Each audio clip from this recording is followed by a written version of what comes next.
In one of the strangest detective stories, Leo was living with his wife, Lucy, and their son, Peter, in a modest apartment in one of the residential properties in London.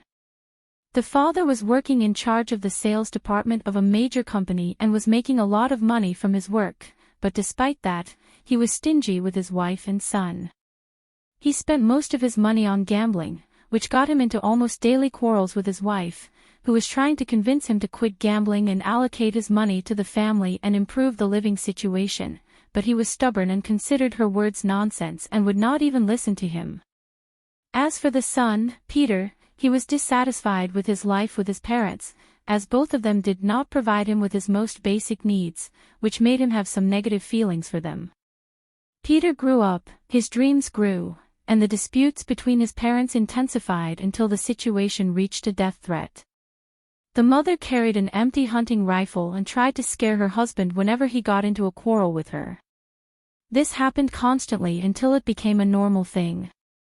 One day, it came to the attention of the police department in London that an 18-year-old young man had attempted to commit suicide and threw himself from the top of the building, but he got stuck in the protection net that the residents of the building were putting up to protect their children from falling from the top and dying, and to prevent them from reaching the ground and colliding with it.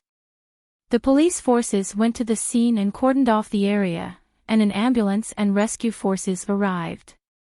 The paramedics noticed that the young man who was trying to commit suicide was stuck in the safety net and it appeared that he was unconscious and with blood flowing from him, so they took him down and discovered something shocking. They found the young man dead and found a bullet that had penetrated his chest. This was very strange, and Detective David immediately came to investigate the incident and find out if it was a crime or suicide. Peter's parents were saddened by the loss of their only son, and they received messages of condolence from friends and family members. The investigator inspected the roof from which the young man had thrown himself and did not find the shooting device. He confiscated camera recordings from nearby buildings in order to analyze them and find out how the incident occurred. The investigator took a long time to watch the recordings until he discovered something strange that made this story even stranger. He found that the source of the shooting was his parents' apartment, and the bullet hit him as he fell from the top, and because the safety net would have saved him, this incident went beyond the circle of suicide and entered the circle of crime, and the person responsible for it was one of the people who were in his parents' apartment. Immediately, the investigator went to the parents' apartment and told them that their son had died because of a bullet that came out of the window of their apartment. They were greatly shocked and exchanged strange looks between them.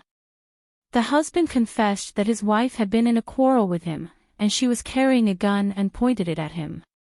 She opened fire but did not hit him. She was only threatening him, as she always did when she was angry. The wife interrupted him and said that the gun was empty of bullets, as she was not in the habit of loading it, and her goal was always to frighten her husband, not to kill him, and it was impossible for her to kill her son. The investigator handcuffed the wife and took her to the investigation office to interrogate her and take her confession.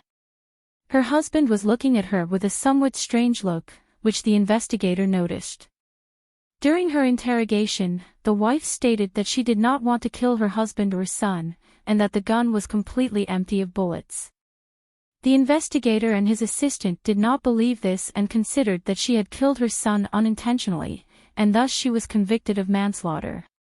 During her trial session, the wife reiterated her categorical denial that she was a sinner, completely rejected the accusation, and considered herself a victim of her husband's machinations.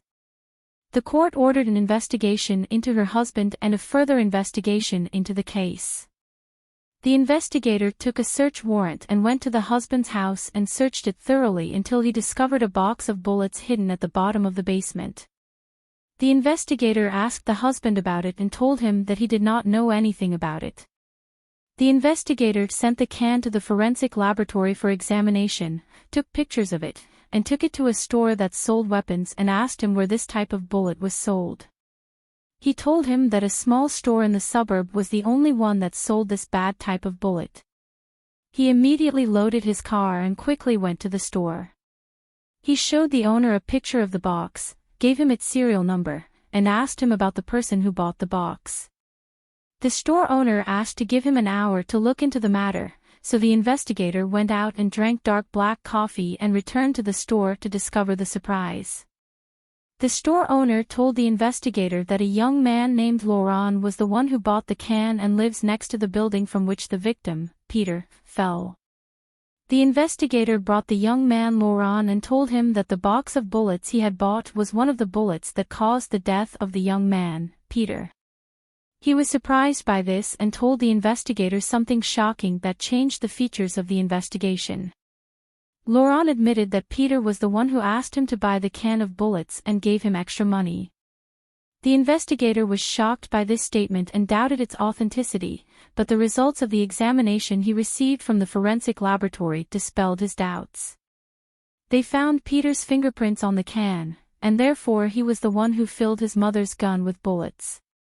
It is assumed that Peter used to see his mother firing empty bullets from the gun to scare his father, so he filled the gun with bullets in order to get rid of them both because they did not care about him, and then he got tired of the situation and did not realize what he was planning, so he decided to commit suicide, so the coincidence was that he killed himself at the time his parents were. They are quarreling and his mother fires the bullet he had packed to kill him. This story was one of the strangest police stories ever.